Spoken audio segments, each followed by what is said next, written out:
Bender Bending Rodriguez, the lovable little sociopath with a middle compartment that is infinitely changing, a real talent for theft, robbery, and really anything illegal, and the greatest bending unit alive. But did you guys know that Bender is one of the oldest beings in the universe?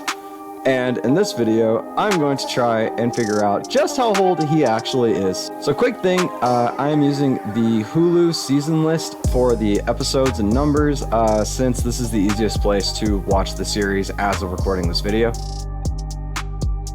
Fun fact about robots in Futurama is they are actually capable of reproducing. We find this out in Season 9, Episode 1, The Bots and the Bees. And this appears to be what happened with Bender, since he does reference his mother on several occasions, as well as other members of his family, and we actually see him being born. And this actually gives him a birthday of September 4th, 2996, making him 4 years old as of Season 1, Episode 1, The Space Pilot 3000. By the way, so robots grow up exceptionally fast, like within a few months, but we find out most of this information about Bender in Season 3, Episode 6, Bendless Love. He doesn't really stay this way for very long, as in Season 4, Episode 1, Roswell That Ends Well, the Planet Express crew is sent back in time to Roswell, New Mexico, where Bender becomes the spaceship that they found there, and Zoidberg actually becomes the alien that they found. Fry also becomes his own grandfather, but that's Fry's story, not Bender's. So now, everyone eventually goes back to the future, except Bender, with his head falling out of the spaceship. Now, this was only his head,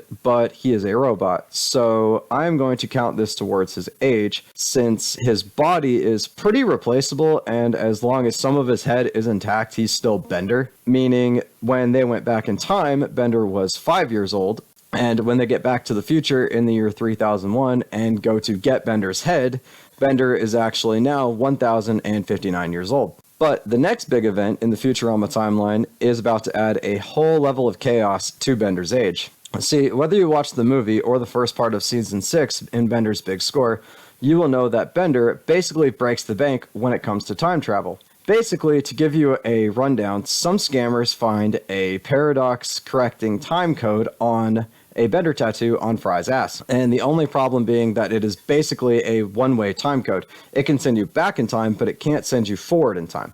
So they couldn't actually use it effectively themselves. And so Bender uses it to go on what can only be called the greatest time heist in history, and basically then just hiding in the caverns underneath Planet Express until he reaches modern day, where he would just come out. So Bender blinks out of existence, goes back in time, does the theft, hides in the cavern, and like 2 seconds later in the future, he comes out of the hole. And he basically steals everything historic of value that he could carry, and we actually don't even get to see everything he steals. So we know the year is 3007 during the events of Bender's Big Score, making him 1065 prior to all of the time travel. Now, to give us the only confirmed dates and times he travels back to, we have he stole the Mona Lisa in 1509, went to ancient Egypt to steal King Tut's body/sarcophagus, and that's 1323 BC. Stole the Nobel Prize in 2308, went back in time to get Hermes a new body/his old body, and then he stole the Gutenberg Bible in 1455. He goes to the year 2000 twice. One time he spends 12 years there trying to kill Fry before actually coming back to the future. The second time is to put the tattoo on Fry's ass in the first place, thus completing the paradox and closing out the essential time loop. However, when he does come back from this time, he convinces all of his duplicates to wait until this time to come out, literally breaking the universe. Here is also where we see just how many times he went back in time, and let me know if you guys have the patience in the comments down to count all of them.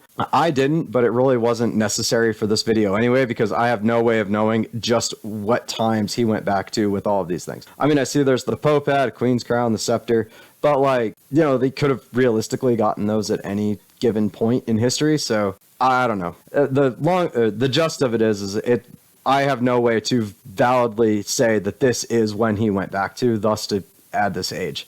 What I'm going to do from this point on is I'm just going to refer to Bender's age as he is older than the exact number that we get. So sticking to that mindset and the dates that we do get, at the end of Bender's Big Score, he is technically older than 9,835, give or take a day or weeks to get Hermes' body. And like I said, just remember, this is just the times that I can actually give a date for. But the next really significant thing to happen to Bender is, like Fry and the Professor, he also moves to another universe. In Season 7, Episode 7, The Late Philip J. Fry, and this takes place in 3010, making Bender over 9,838 when they enter the new universe, and that universe's Bender over 9,838 when he died. But then, in the year 3012, at over 9,840 years old, Bender has a little bit of a big year. He becomes a father for the second time, survives the end of the Earth that the Martians had predicted, helps Nixon get reelected, and his hero and favorite robot actor Calculon actually dies temporarily. It's sort of a long story, kind of a reoccurring gag. They just keep bringing back Calculon. But then, in 3013, in Season 10, Episode 10, Meanwhile, Bender is frozen in time thanks to Fry and Leela. Now, I already went into way more detail in the How Old is Fry video, but since Bender was frozen, it makes things really simple. He was over 9,841 at the time of being frozen. Then we find out in Season 11, Episode 1, The Impossible Stream, that even though everyone was frozen in time, time itself continued to move forwards, and like I said, I explained that in the Fry video. And we find out that the year is now 3023 after the universe is rebooted, making Bender over 9,851 at the time of recording this episode. Then, within that episode, we see 9 months go by, making the year 3024, and Bender officially over 9,852 years old by the end of the episode. Here, however, is where I need to address a huge plot hole that we now have in Futurama. And it all actually has to do with the Futurama-Simpson crossover. So you see, in the crossover, Bender goes back in time to the year 2014, and all the events of the crossover happen in 2014. And I would like to do a full video on this crossover someday, so I'm not going to go into a whole lot of detail there, but it ends with Bender entering sleep mode in the Simpsons basement, since he can't go back with others to the future because he was the portal that they all came through to go back in time, so he can't go with them. And I also love that in some episodes of this, Bender's obviously just kind of in the basement, and now he's like, they're safe, which is kind of ironic with Bender, but also he just kind of randomly wakes up to do things with Homer and just like make cameo appearances, which I love. Now, they don't do this anymore, and now that Futurama's back on, I really hope they kind of address this. But like I said, this is giving us a glaring plot hole, and the plot hole is actually with the new seasons. So this actually takes place in 3014, whereas the new seasons have established that a 10-year time skip had happened where everybody was frozen. So technically, timeline-wise, this crossover should not have been able to happen. So I understand why it happened, because Futurama was canceled at this point and there was no guarantee of them going back. And also they reset time at the end of that cancellation episode. The writers of The Simpsons doing this crossover had no reason to think that a 10-year time gap would take place before they rebooted the series. So they were just kind of trying to continue on the Futurama story.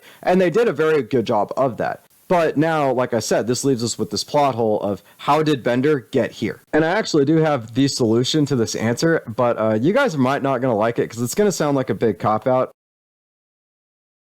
And I know, that's really cliche, but Futurama has already established within its own canon that multiverses exist. And we can't have this break the canon of The Simpsons because Bender is still in The Simpsons basement as far as we know, as of The Simpsons canon. So we can't break The Simpsons canon, him being there. And now we have to take into account that Futurama's canon has established that 10 years have passed. This being a separate branch of the multiverse is the only way that this is going to actually make sense and keep both canons intact. Assuming that this was the only difference in the timeline was them not being frozen for 10 years, this would put Bender being over 9,842 prior to going back in time, and then over 10,842 after returning to the future of 3014. So that's that Bender, but that's not Prime Bender. I mean, retcons and time travel. Please like and subscribe so all of this like overthought I've put into this feels worth it. But this does pretty much bring us up to date as of Season 12, Episode 4, The Beauty and the Bug, the most current episode as of recording this video. Or does it? Those of you who watched my Fry video will know that in between Season 6, Episode 16, Into the Wild Green Yonder, the show or the movie, however you look at it, and Season 7, Episode 1, Rebirth, the Planet Express crew is pulled through a wormhole and technically had to be cloned.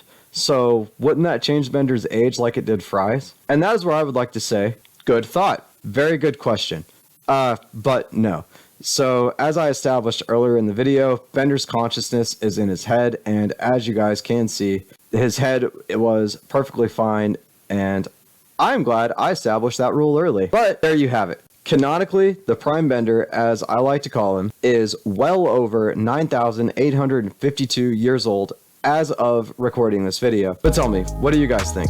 Did I get something wrong? Did I miss anything? Did you actually go into the episode and take an in-depth look at all of the treasures and the benders, and just so you could actually put definitive dates on everything? And if you did, please comment that down below. I would love to know. That way I can update this video with a more current age for Bender. But also, while you're down in those comments, guys, please remember to hit that like button, hit the subscribe button, turn on that notification bell so you never miss another video from me, and I will see you guys in the next video.